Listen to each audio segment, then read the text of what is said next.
So what's all this talk about this liver thing? Is it that important? Do we really need a liver? Yes, you need a healthy liver.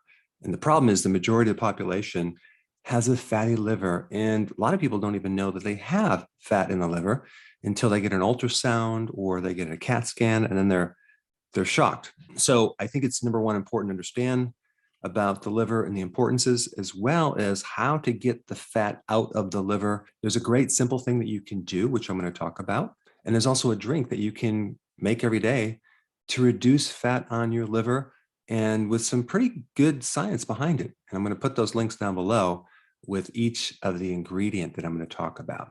The first thing I want to mention about the liver is that people don't realize that bile is made by the liver. They think it's made by the gallbladder. No, the gallbladder is just a sac that holds the bile. But I want to talk about the importance of bile for a second, because the liver makes the bile.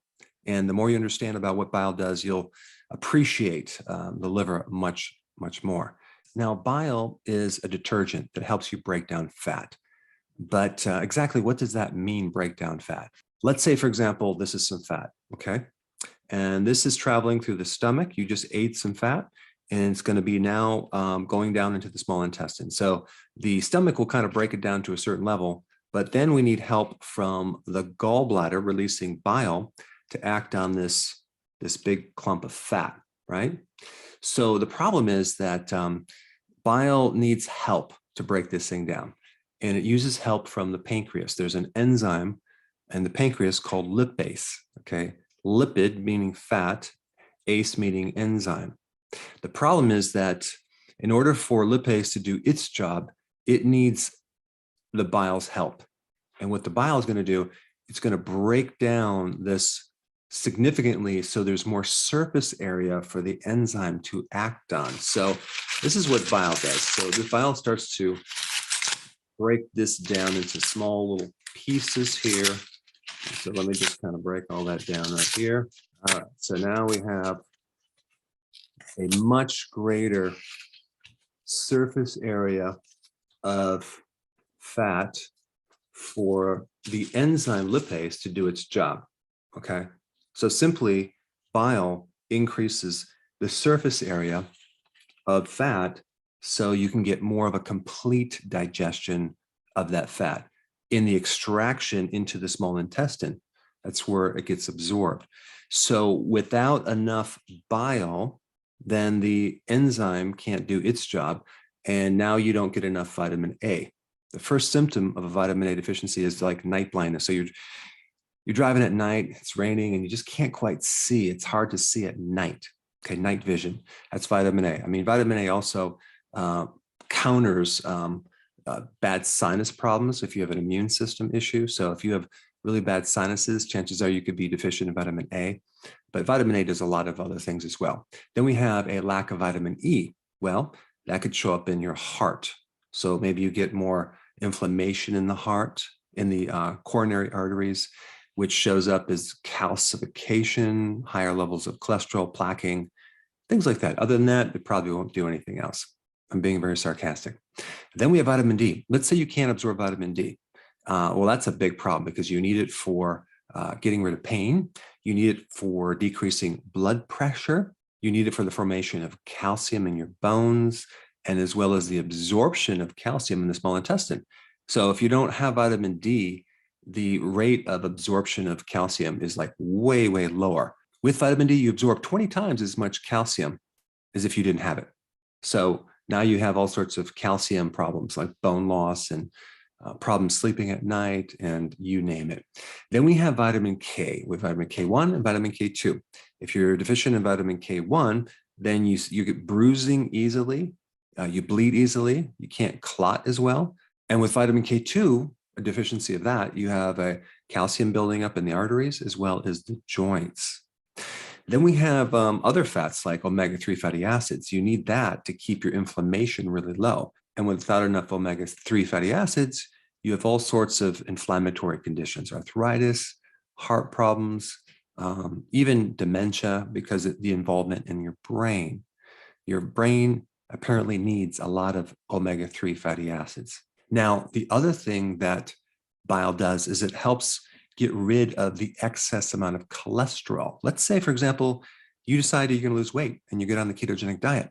And now all of this fat cell is releasing its triglyceride and its cholesterol. That's what's in a fat cell. The combination of triglycerides, which can be used for energy, and also cholesterol, which can't be used as energy. So we need bile to help eliminate that excess amount of cholesterol. So if you don't have enough bile, because you don't have enough capacity of liver function, then you end up with gallstones. Gallstones are created by a super concentrated cholesterol situation because there's not enough bile to emulsify and break it down. So we get this crystallization of cholesterol. So when people have gallstones, they actually need more bile. They don't need necessarily less cholesterol. And then you also have people that are on statin drugs, which basically block the production of cholesterol. And guess what bile is made out of? Cholesterol. This is why the risk goes way up in getting gallstones and all these other issues if someone's on a statin. And then the other big important purpose of bile salts is to help eliminate toxins. And now your body becomes instantly more toxic because you can't get rid of the toxins that are floating through the liver. Because the purpose of the liver is not to store toxins, it's to break down toxins into harmless particles. So if you can't break them down, and you're taking medication and you're being exposed to planet Earth, boy, you get a lot of extra poisonous things that are flooding through the bloodstream and through your body. So we really need this liver to work correctly. Another symptom of a fatty liver is that you start getting a heavier liver. It becomes enlarged, and that pressure doesn't fit in the cavity anymore on the right side. So it backs up and it puts pressure into the right side of your neck up to here to the shoulder. So you get shoulder pain. You get a lot of tension in your right trap, and that can create a fullness underneath the right rib cage is one of the symptoms. And, people say, well, I need to flush out my gallbladder. Well, you need to get rid of the fat in the liver. It's a little bit different than flushing out anything, which I'm going to explain. The other important part about the liver is its conversion function from T4 to T3, your thyroid. Without a good liver, you can't convert the thyroid hormones. So you might have hormones there, but they're not activated because they can't be converted. 80% of all the active form of T3, the thyroid hormone, works through the liver. So without that liver fully functioning, maybe you get 70 or 60 or 50% of it being converted. And here you are wondering, why do I have a thyroid problem? There's no reason to have a thyroid problem. The problem is not the thyroid, it's your liver, it's the conversions, okay? Very important. The other very important function of the liver is to buffer certain excesses of sex hormones like estrogen and testosterone. It's not good to have too much testosterone or too much estrogen. And so without the liver working right, you cannot form the proteins to buffer those hormones. And so then we have issues like polycystic ovarian syndrome in women, which is too much androgen.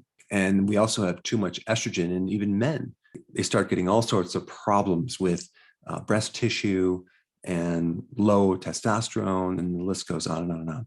Now, because I talked a bit more on bile, I do want to mention some other symptoms to try to identify if you have low bile. Okay, number one, do you have an intolerance to digesting fat? When you eat fat, do you find that you get more bloating? That would be an indication that you need more bile. Do you find that your stool is light colored, like pale, or even gray? Or does it float? Or does it leave skid marks? That could mean that you're low in bile. Do you find that after you eat, you're just not satisfied? Well, maybe because you're not extracting the fats to be absorbed to then tell the brain like, okay, I'm done eating. That could be a sign that you need more bile. If you have nausea or you have indigestion or bloating, those can be signs. Bloating, burping, belching are classic signs of low bile as well. All right, so now that you have some basics on the liver and the importance of bile, bile is really important into keeping the fat out of the liver. So anything you can do to increase bile reserves is going to help you get rid of a fatty liver. So some people even take purified bile salts, and I did put a link down below for more information on that. But today I want to talk about a really simple shake you can make too to help reduce fat on your liver.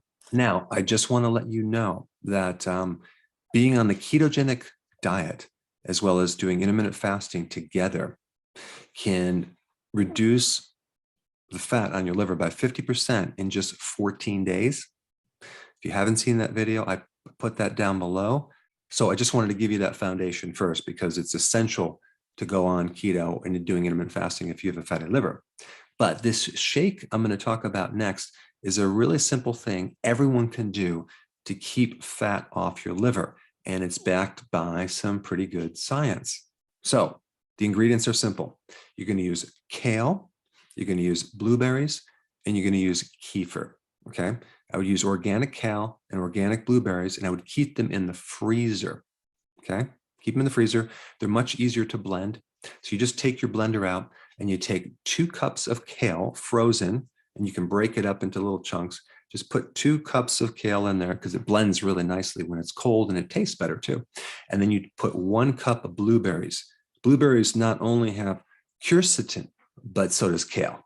Quercetin is the ultimate weapon against a fatty liver, not to mention its involvement in many other aspects of your health, including having a stronger immune system. But quercetin is a fabulous phytonutrient to target a fatty liver. But there's many other things in kale and blueberries that also help you with the fatty liver and liver function in general. So we take 2 cups of frozen kale, okay, put it in the blender. We take 1 cup of frozen blueberries, okay.